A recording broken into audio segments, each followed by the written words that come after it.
Ouais, merci pour votre accueil, merci de me laisser la place ce matin.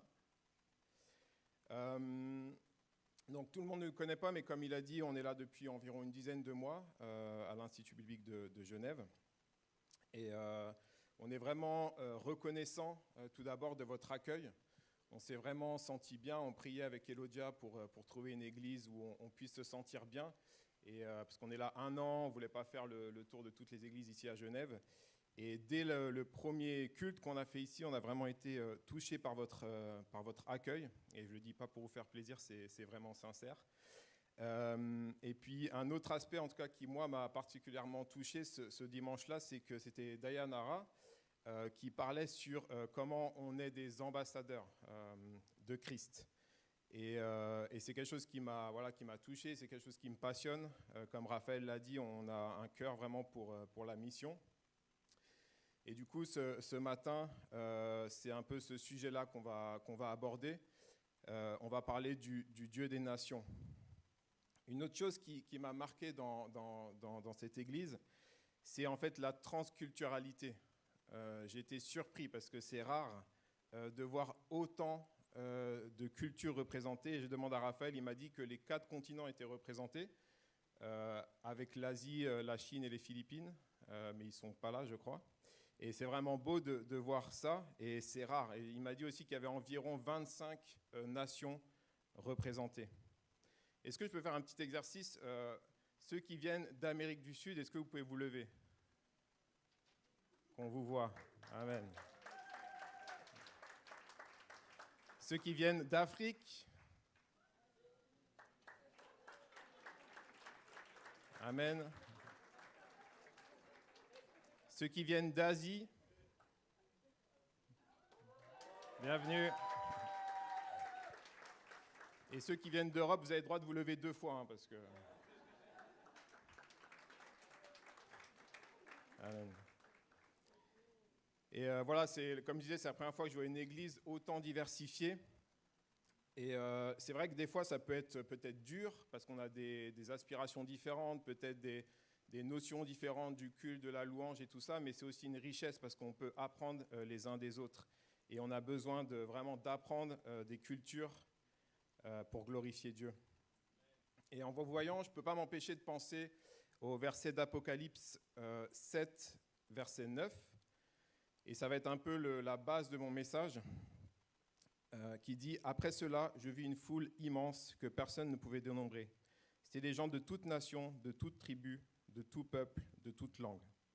Ils se tenaient debout devant le trône et devant l'agneau, vêtus de tuniques blanches, et ils avaient des branches de palmier. Ils proclamaient d'une voix forte « Le salut appartient à notre Dieu qui siège sur le trône et à l'agneau. » Donc ce texte nous montre vraiment l'Église comme Dieu la veut.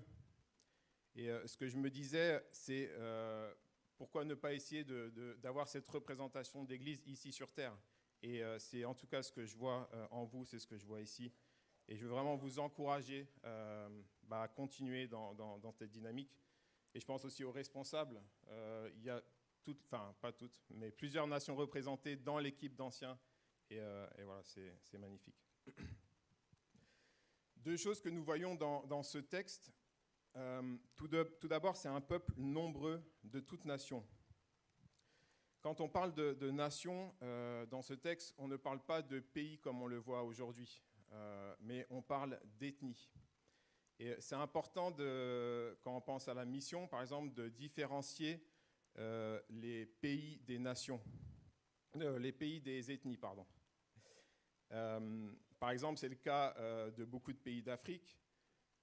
Si je prends par exemple le cas du Bénin et du Togo que je connais un peu, c'est bien 2 différents pays, mais des fois certaines ethnies se retrouvent dans ces 2 pays et en fait font partie de la même famille. Il y a une fois un Béninois qui m'a dit mon cousin il est togolais en fait, mais eux c'est la même famille et c'est important de penser à ça. Pourquoi c'est important ? Parce que si on reprend l'exemple du Bénin, on peut se dire c'est un pays où l'évangile est annoncé, c'est un pays christianisé. Si on le compare à l'Afghanistan, par exemple, c'est sûr que c'est un pays où l'évangile est proclamé plus librement. Mais si on regarde aux ethnies, si on zoome vraiment sur le Bénin et qu'on regarde aux ethnies, on va voir encore beaucoup d'ethnies qui n'ont pas entendu parler de l'évangile. Et du coup, dans notre réflexion, c'est bien de se dire où est-ce que Dieu va encore, qui Dieu va encore atteindre et quelle ethnie n'a pas encore été touchée par l'Évangile. Et dans ce passage, nous voyons aussi un peuple qui loue le roi. Dieu, notre roi, mérite notre adoration.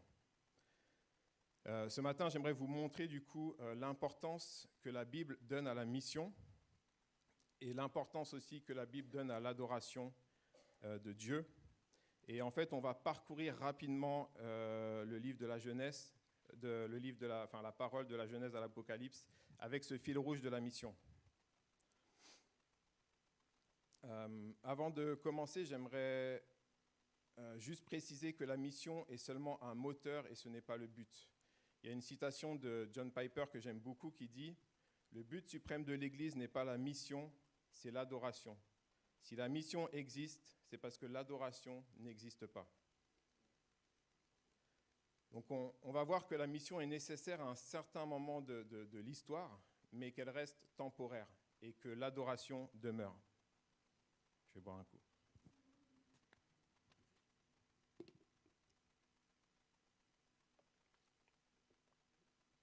ne fais pas de la pub pour Lipton.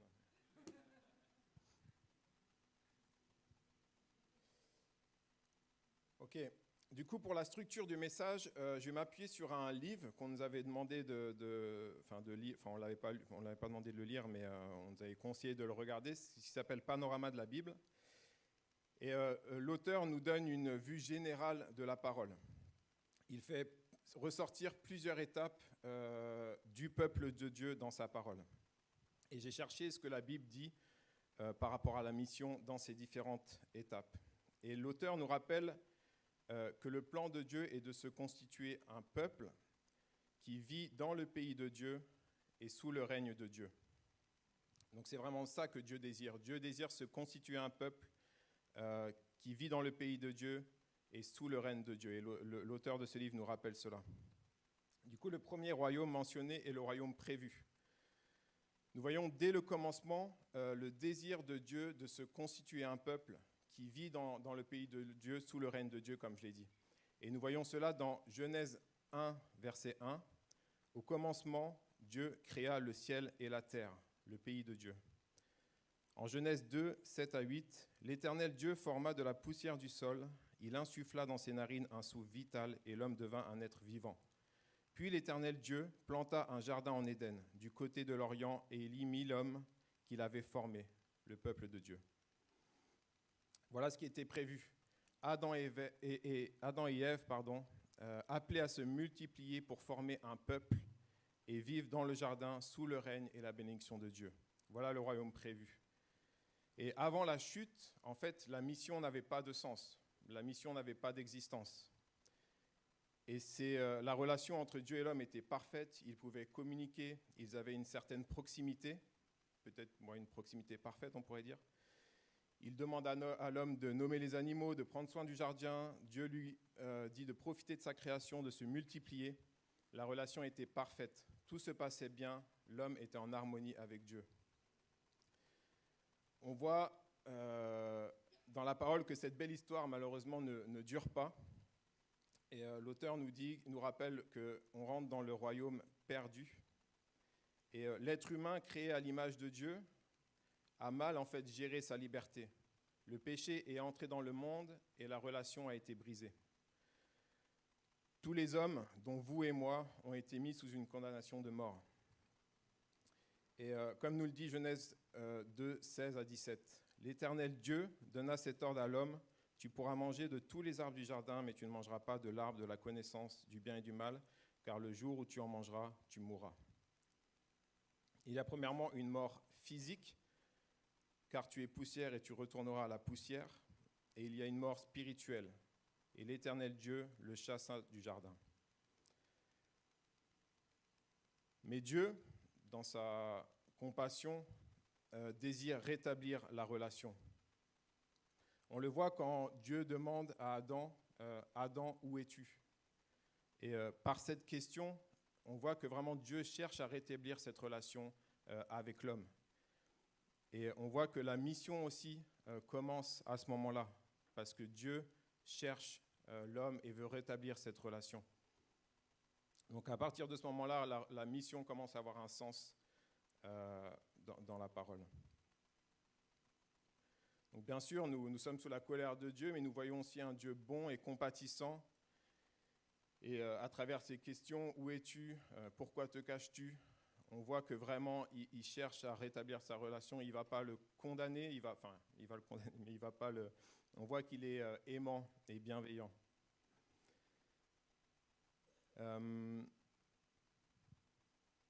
Et je ne peux pas m'empêcher de penser à l'état un peu d'Adam et Ève. Je me dis qu'ils devaient être tristes, ils devaient être vraiment déçus, ils ne devaient plus avoir d'espoir. Et ça me fait penser des fois à des situations dans nos vies où je me dis, mais il n'y a plus d'espoir. Mais Dieu a un plan et il va l'accomplir. Ça ne veut pas dire qu'on ne va pas passer par la souffrance, mais Dieu ne nous lâchera pas. Amen. J'aimerais juste faire une petite parenthèse sur le sujet de la souffrance parce que j'ai l'impression que souvent, on a un peu la théologie du bien-être et il faut faire attention à ce qu'on écoute. Et si nous regardons bien ce que la Bible nous dit, elle ne nous promet pas une vie sans souffrance. Regardez les apôtres, Paul, jeté en prison, critiqué, etc. Pierre, qui a été crucifié. J'ai vu l'autre fois qu'il a été crucifié la tête en bas. Et regardez même à Jésus, calomnié, critiqué, mort injustement. Mais ce que la Bible nous promet par contre, c'est que Dieu est fidèle et il ne nous abandonne pas.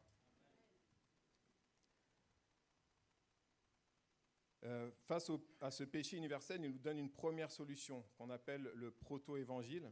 Dans Genèse 3,15, « Je mettrai inimitié entre toi et la femme, entre ta postérité et sa postérité. Celle-ci t'écrasera la tête et tu lui briseras le talon. » On l'a dit, tout était parfait. En Genèse 1 et 2, tout était bon. Mais les effets du péché sur l'homme en Genèse 3 est marqué par la honte, la culpabilité et la peur. Dans un premier temps, Dieu soulève une conséquence. Il y aura inimitié entre toi et la descendance de ta femme. C'est-à-dire que tous ceux qui viendront après Adam et Ève feront l'expérience de la lutte contre le péché. C'est-à-dire, et pourtant au milieu de ce moment terrible, Dieu donne une solution. La descendance de la femme vaincra le diable. La descendance lui écrasera la tête. On voit que par la suite, c'est un peu la dégringolade. On voit vraiment la conséquence du péché sur le peuple de Dieu. Mais Dieu gère toujours son grand plan.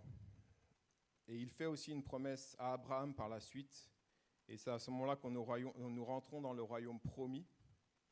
En Genèse 12, 1 à 2, l'Éternel dit à Abraham, va-t'en de ton pays, de ta patrie et de la maison de ton père vers le pays, donc le pays de Dieu que je te montrerai. Je ferai de toi une grande nation, le peuple de Dieu. Je te bénirai, je rendrai ton nom grand. Dieu décide, il règne, c'est lui qui agit. Et tu deviendras une source de bénédiction pour d'autres. Voilà la promesse. Dieu désire un peuple, je le répète, habitant dans le pays de Dieu, sous le règne de Dieu et la bénédiction de Dieu. Comme on l'a vu avec Adam et Ève, de la même manière, Dieu promet à Abraham un peuple, une nation. Petit à petit, Dieu se constitue son peuple. Et encore une fois, on voit que le péché est toujours présent, sans rentrer dans les détails. Et une fois constitué, le rôle du peuple est d'être un modèle, une bénédiction pour les nations qui les entourent.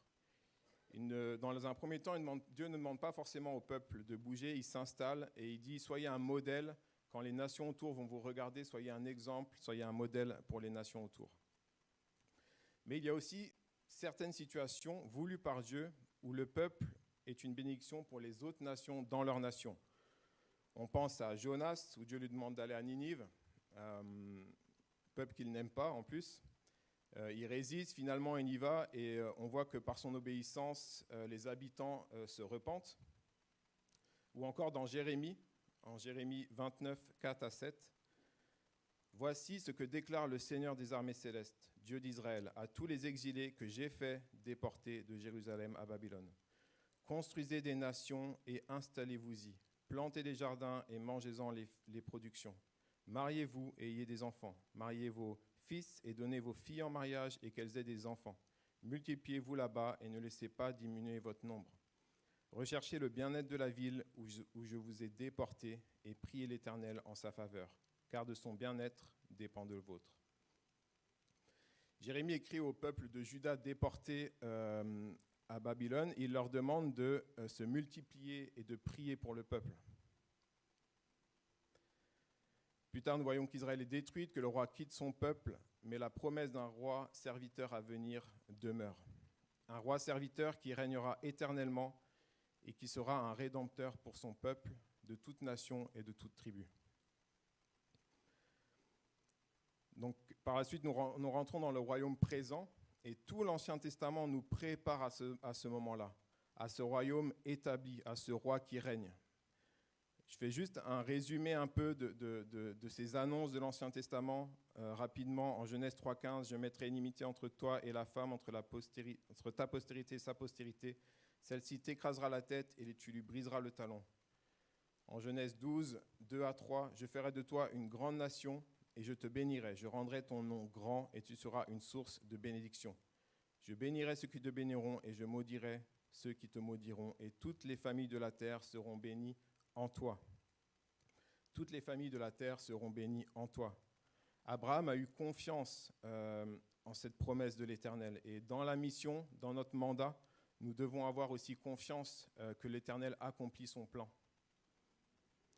En toi, cette bénédiction à travers la descendance est Jésus qui vient pour libérer son peuple et rétablir la relation voulue par Dieu en Genèse. 2 Samuel 7, versets 12 à 16 nous dit « Quand tes jours seront accomplis et que tu seras couché avec tes pères, j'élèverai ta postérité après toi. C'est lui qui sera sorti de tes entrailles et j'affirmerai son règne. Ce sera lui qui bâtira une maison en mon nom et j'affirmerai pour toujours le trône de son royaume. Je serai pour lui un père, il sera pour moi un fils. Ta maison et ton règne seront pour toujours assurés.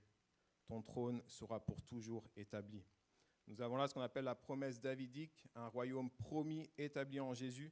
On ne parle plus de maison, mais de dynastie. On ne parle plus d'un roi provisoire, mais d'un roi établi pour toujours.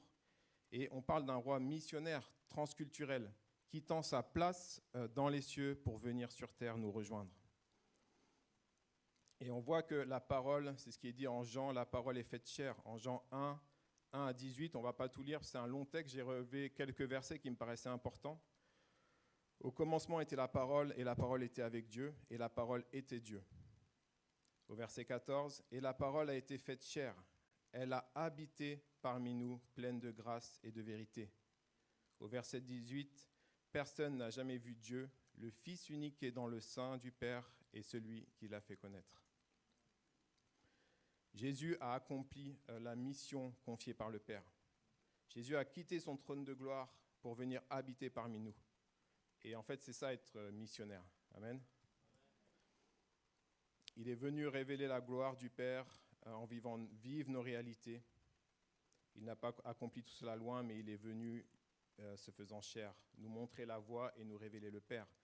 Et c'est aussi rassurant pour nous de se dire que Dieu, il est passé par là où on passe. Il connaît nos défis, il connaît nos besoins, il les a vécus lui-même. Et moi, ça me rassure en tout cas, plutôt qu'un Dieu qui reste là où il est et qui dit « fais ci, fais ça ». Non, lui, il a vraiment fait ce qu'il nous demande de faire et il sait ce par quoi on passe. Et la mission, c'est ça, c'est rejoindre les gens là où ils sont, vivre leur réalité, parler du Père. C'est notre mandat et notre mission, c'est révéler le Père. Et pour cela, nous rentrons dans le royaume proclamé. Et nous avons eu le privilège et la grâce d'avoir entendu l'Évangile et que l'Évangile a pénétré nos cœurs. Mais qu'en est-il de toutes ces personnes qui n'ont pas encore accès à l'Évangile ? Nous allons voir des recommandations de Jésus dans Luc. Et qu'en est-il pour nous qui avons accepté ce roi ? Et Jésus fait aussi ce qu'on appelle la théologie biblique, ce que je viens de faire. Il rappelle un peu tout ce qui était dit avant dans Luc 24, 44. Il dit « Puis il leur dit, c'est là ce que je vous disais lorsque j'étais encore avec vous, qu'il fallait que s'accomplisse tout ce qui est écrit de moi dans la loi de Moïse, dans les prophètes et dans les psaumes. » Mais Jésus leur dit qu'il doit y avoir encore un élément, une personne qui doit intervenir. la troisième personne de la Trinité, le Saint-Esprit. Il leur dit au verset 49, en Luc 24, 49, « Et voici, j'enverrai sur vous ce que mon Père a promis. Mais vous, restez dans la ville jusqu'à ce que vous soyez revêtus de la puissance d'en haut. » À présent, il confie sa mission à ses disciples et à l'Église. « Allez, faites de toutes les nations des disciples. » Nous avons l'Esprit promis pour nous accompagner dans cette tâche et j'ai envie de dire c'est tout ce dont nous avons besoin. L'Église a ce rôle de proclamation de l'Évangile. Le maître mot des actes, ce n'est pas les miracles, c'est la proclamation de l'Évangile. L'Évangile doit être proclamé sur la terre entière. Et j'aimerais relever deux aspects qui me semblent importants sur comment nous pouvons manifester l'Évangile. D'abord, un Évangile par les actes, avec l'amour les uns envers les autres, qu'on trouve dans Philippiens 2, 1 à 11. Encore une fois, je ne vais pas tout lire, mais je vous encourage, si vous prenez des notes, à lire ces passages qui sont vraiment clés pour moi et puissants. Et Paul nous rappelle comment être un témoin à travers nos actes. Ayez un même amour, une même âme, une même pensée. Regardez les autres comme étant au-dessus de vous-même. Au lieu de considérer ses propres intérêts, considérez aussi ceux des autres. Il s'est dépouillé lui-même en prenant une forme de serviteur, en devenant semblable aux hommes et ayant paru comme un simple homme. Ça me marque toujours de voir que le Dieu de l'univers, on l'appelle serviteur. Il s'est fait serviteur. Et c'est toujours quelque chose que j'ai en tête et je me dis, nous, dans ce que nous faisons, dans nos responsabilités, est-ce qu'on se voit vraiment comme des serviteurs ? Et un évangile par la proclamation aussi, avec Christ au centre. On ne peut pas tout lire, mais si vous prenez des notes, j'aimerais vous demander de faire un petit exercice. Lisez Éphésiens 1, versets 3 à 14, et relevez toutes les fois où il est écrit « en Christ » ou « en lui ». Et vous allez voir, c'est surprenant, et ça nous rappelle vraiment que tout est par Christ, tout est pour Christ, et tout est en Christ. Tout est pour lui afin qu'il soit glorifié. Et je rappelle cette citation de Piper, « Si la mission existe, c'est que l'adoration n'existe pas. » Et nous voyons ça dans la parole, le fait de se centrer sur Christ. J'aimerais relever certains versets qu'on n'a pas lus, mais dans les mêmes passages. Par exemple, Philippiens 2, 10 à 11. « Afin qu'au nom de Jésus, tout genou fléchisse dans les cieux, sur la terre et sous la terre, et que toute langue confesse que Jésus-Christ est Seigneur, à la gloire de Dieu le Père. » Dans Éphésiens 1, 14, Paul nous dit « Ainsi, tout aboutit à célébrer sa gloire. » Et je veux revenir à mon verset de commencement, Apocalypse 7, 9. « C'étaient des gens de toute nation, de toute tribu, de tout peuple, de toute langue. Ils se tenaient debout devant le trône et devant l'agneau. Ils proclamaient d'une voix forte, « Le salut appartient à notre Dieu, qui siège sur le trône et à l'agneau. » Pour finir, j'aimerais dire que oui, le rôle de l'Église, c'est d'être missionnel, d'aller à Genève, d'aller en France, d'aller en Afrique, en Amérique du Sud, en Chine. Mais l'Église aussi a besoin de vous, chaque individu. Nous formons un corps, l'Église a une mission, mais vous-même, chaque individu, vous avez une mission pour aider l'Église à rentrer dans cet appel. Et nous avons tous des dons et des talents. Moi, je suis quelqu'un qui me rabaissait souvent, mais je peux dire que nous avons tous des dons et des talents donnés par Dieu. Et je veux vraiment vous inviter à demander à Dieu comment tu peux mettre tes dons au service du Dieu des nations et comment tu peux peut-être aider l'Église aussi à rentrer dans cet appel. Pour finir, j'aimerais qu'on puisse rechanter le chant « Le nom de Jésus » et que vraiment, quand vous chantez, vous puissiez premièrement mettre Jésus en premier dans votre adoration. Regardez à qui il est, à ce qu'il a fait dans votre vie. Pensez aux nations, à vos nations peut-être. Pensez comment vous pouvez être utile dans son royaume parce que Dieu a un plan